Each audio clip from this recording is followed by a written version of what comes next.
You're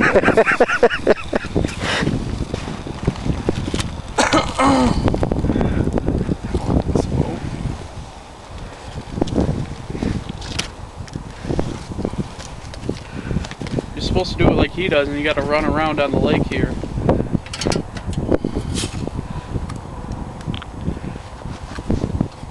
That guy's an idiot.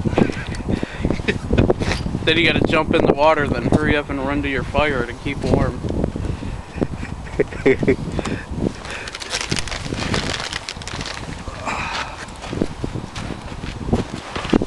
it'll stay going.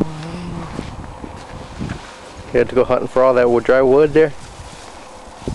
No, I just had that at the house and I thought, That's what they did on TV too.